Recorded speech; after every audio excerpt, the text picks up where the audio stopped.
Tired of back-breaking compost turning but still want garden gold? What if I told you there's a revolutionary way to create incredibly rich, nutrient-dense compost without ever lifting a fork? Get ready to unlock the secrets of advanced fermentation and transform your organic waste into superfood for your soil effortlessly. For decades, gardeners have been told that regular turning is essential for good compost, but this advice is actually robbing your finished product of precious nutrients and beneficial organisms. Every time you turn a compost pile, you're disrupting established microbial communities, releasing carbon dioxide and nitrogen into the atmosphere, and oxidizing organic compounds that would otherwise become stable humus in your soil. Traditional hot composting with frequent turning can lose up to 30% of the original nitrogen content through volatilization, meaning all that valuable fertility literally evaporates into thin air while you're working up a sweat. The revolutionary approach we're exploring today flips this conventional wisdom on its head by harnessing the power of controlled fermentation to create compost that's not just good, but extraordinary. Static fermentation methods preserve more nutrients, generate more beneficial microbial metabolites, and produce finished compost with higher levels of stable organic matter that will feed your plants for seasons to come. Instead of accelerating decomposition through aeration, we're allowing nature's slower, more thorough processes to work their magic, creating a product that more closely resembles the nutrient-dense forest floor that produces the most spectacular plant growth in natural ecosystems. Imagine walking out to your garden and seeing plants so vibrant and healthy, they seem to glow, all fed by compost you created without the endless cycle of turning, monitoring temperature spikes, and worrying about proper aeration. This isn't just about saving your back, though that's certainly a welcome benefit. It's about understanding that sometimes the best thing we can do as gardeners is to set up the right conditions and then step back, allowing the intricate web of soil life to do what it does best without our constant interference. The key to understanding no-turn composting lies in recognizing that decomposition doesn't require constant oxygen infusion if you build your system correctly from the start. Traditional aerobic composting relies on oxygen-loving bacteria that work quickly but also generate significant heat and off-gassing, which is why you get that characteristic hot pile that needs turning to prevent anaerobic pockets. Static fermentation, by contrast, creates conditions that support a diverse community of organisms, including facultative anaerobes, microaerophiles, and specialized fermenters that work more slowly but preserve far more of the original nutrients in stable, plant-available forms. Think of it like the difference between cooking vegetables at a rolling boil versus slow roasting them. The boil is fast but drives off volatile nutrients and flavors, while slow roasting concentrates and transforms them into something richer and more complex. In fermentation-based composting, you're encouraging organisms that produce organic acids, enzymes, and other metabolites that break down organic matter while simultaneously chelating minerals and creating complex humic substances that dramatically improve soil fertility and structure.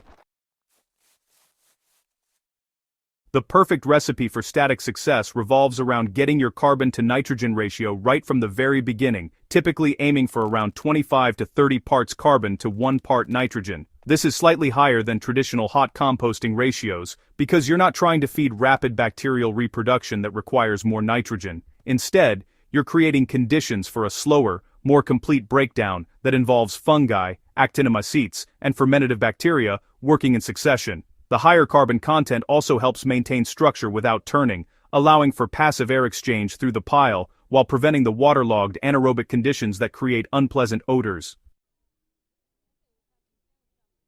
Moisture management becomes absolutely critical in static systems because you can't turn the pile to redistribute wet and dry areas. You're aiming for the consistency of a wrung-out sponge throughout, which typically means around 50 to 60% moisture content. Too dry and microbial activity grinds to a halt. Too wet and you create anaerobic slime rather than rich compost. The solution is to pay careful attention during initial construction, adding water gradually as you build, and testing each layer before adding the next. Construction of a static fermentation pile is where art meets science, and getting it right from the start determines everything that follows. Begin with a layer of coarse, woody material at the base, at least 6 to 8 inches deep, which serves as a passive aeration layer allowing air to flow up through the pile while also catching any excess moisture that might otherwise pool at the bottom. This foundation might include small branches, corn stalks, or even a layer of wood chips, creating channels for gas exchange without requiring you to manually aerate. Your layering strategy should alternate between carbon-rich materials like dried leaves, straw, or shredded paper and nitrogen-rich materials like food scraps, fresh grass clippings, or coffee grounds. But here's the crucial difference from traditional composting. You want to create thinner, more numerous layers rather than thick blocks of single materials. Think in terms of 2 to 3 inch layers rather than 6 to 8 inches, which allows for better integration of materials and more consistent conditions throughout the pile without the need for mixing. Inoculation is where you can truly supercharge your static pile by introducing specific organisms that excel at fermentation-based decomposition. The simplest approach is to add a few shovelfuls of finished compost or rich garden soil between every few layers, seeding your pile with an established microbial community. For even better results, consider adding specialized inoculants like effective microorganisms, which contain carefully selected strains of fermentative bacteria and yeast that dramatically accelerate the breakdown process while producing beneficial metabolites that enhance nutrient availability. One of my favorite techniques is to create a fermented plant juice using chopped weeds or crop residues mixed with brown sugar or molasses, allowing it to ferment for a week or two until it develops that characteristic sweet-sour fermentation smell. Dilute this liquid and sprinkle it liberally throughout your pile during construction, and you're essentially inoculating every layer with billions of active fermentative organisms ready to get to work immediately. This single step can reduce your composting time by months, while dramatically improving the final product's nutrient density and microbial diversity.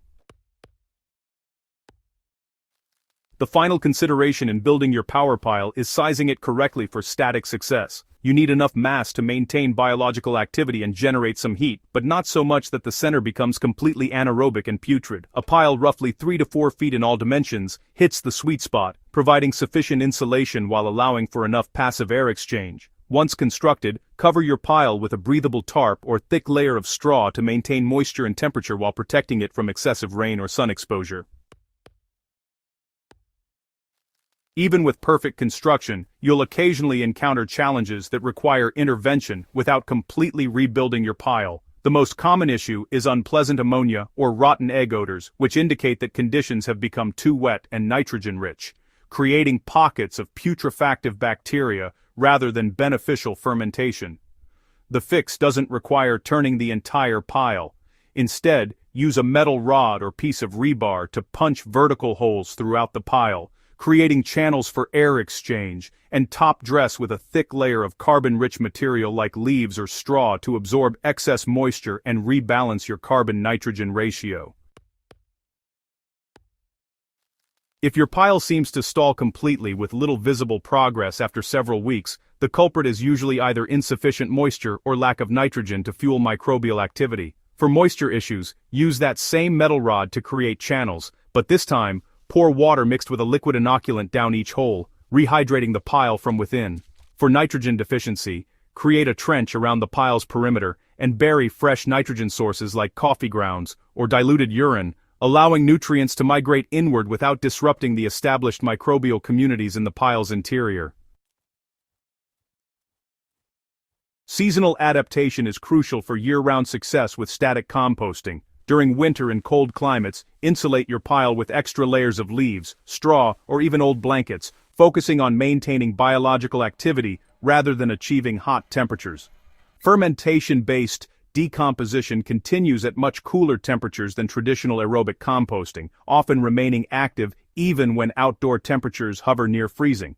In summer heat, shade becomes important to prevent excessive drying, and you might need to occasionally add water around the pile's edges to maintain optimal moisture levels. For those ready to take their compost to the next level, incorporating biochar or rock dust during construction creates a finished product that's truly extraordinary.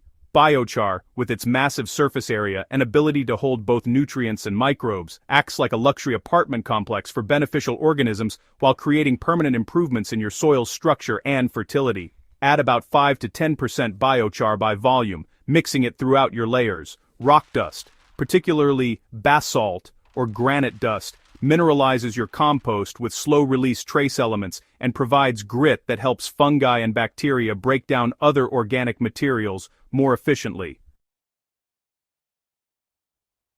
The proof of any composting method lives in the garden itself, and the results from fermentation-based static composting are nothing short of remarkable. Plants fed with this nutrient-dense compost develop deeper, more extensive root systems because the high levels of humic acids and beneficial microbial metabolites signal roots to explore and expand. You'll notice thicker stems, darker green foliage, and a resilience to stress that comes from plants receiving not just the basic nutrients but the full spectrum of microbial compounds and trace elements that make the difference between survival and thriving.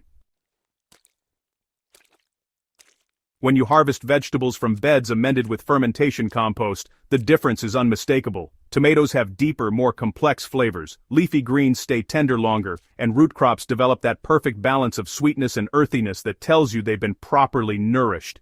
This isn't mystical thinking but rather the result of plants receiving balanced nutrition that includes not just nitrogen, phosphorus and potassium, but the dozens of micronutrients and beneficial compounds that only rich, biologically active compost can provide. Beyond your personal garden success, adopting static fermentation composting creates ripples of positive environmental impact that extend far beyond your fence line. Every pound of organic waste you transform into compost instead of sending to the landfill prevents methane emissions, one of the most potent greenhouse gases. You're building soil carbon, effectively sequestering atmospheric carbon dioxide into stable forms that will remain in your soil for decades or longer. Your increased soil health means you need less water, fewer amendments, and certainly no synthetic fertilizers, reducing your environmental footprint while increasing your garden's productivity. The beauty of this method is that it's infinitely scalable and adaptable to your specific situation. Whether you're working with a small backyard bin or managing multiple large piles, the principles remain the same: thoughtful initial construction, proper material ratios, strategic inoculation, and then patience to let nature work. You're not just making compost, you're participating in the same fundamental processes that have built fertile soil since life first colonized land, just with a bit of modern understanding to optimize results. If you're excited about transforming your composting practice and creating the richest, most nutritious soil amendments you've ever experienced, subscribe to the Living Soil Lab so you never miss our deep dives into what really makes gardens flourish. Share this with fellow gardeners who are ready to work smarter instead of harder, and join us in building a community that understands that sometimes the best gardening is about setting up perfect conditions and then letting nature's genius unfold. Together, we're rediscovering ancient wisdom while applying modern insights, creating gardens that thrive through partnership with the invisible world beneath our feet. Let's keep exploring, fermenting, and growing extraordinary gardens together.